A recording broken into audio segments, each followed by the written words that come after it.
Nubby's Number Factory teaches us the hard life lesson that whatever your balls touch instantly halves in value. Balatro threw the popular imagination into gambling-style roguelikes, and this psychotic plinko game is here to finish the job. This is Nubby's Number Factory, and it's as ugly as it is addictive, which is very. This game looks like it would be associated with deep childhood memories of mummies alive. This game looks like it was made before they had to start subbing in new dogs to play Wishbone so kids wouldn't ask tough questions. Do you have any early night naughties references? Or what's the joke?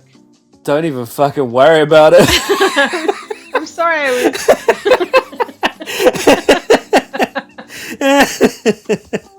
It was made... Something Polly Pockets. Yeah. Something lost my virginity while a pile of pogs looked at me. Pile of pogs.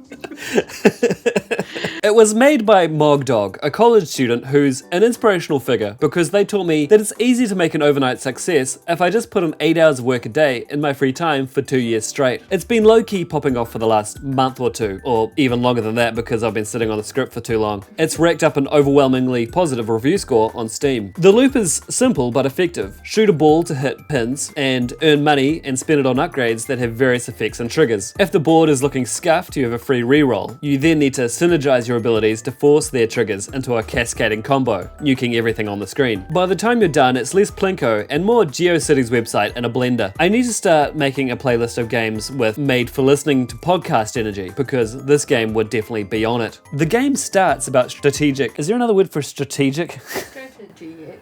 The game starts about strategic aiming.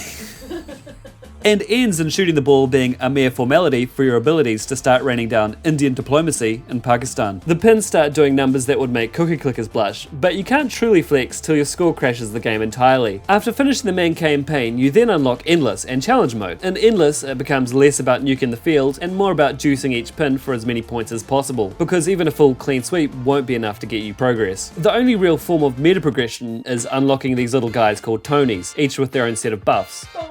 The game is outrageously cheap for what you get, so it's an easy recommend. If you're on the fence, there's a free demo to get you through the door. I name-checked Balatro at the start, not just because that's how you sell the virtue of one of these kinds of games now, but also because its dev, Local Funk, himself name-checked Nubbies. This is a guy on a one-man mission to promote every game except his own, I guess because everybody on the planet already owns Balatro. 2025 has only got cranking, and we've already got a good haul of indies like Schedule 1, Repo, and my own new personal favourite, Expedition 33. We may as well add Nubbies to the pile while we're at it. Subscribe! Wow, it peaked.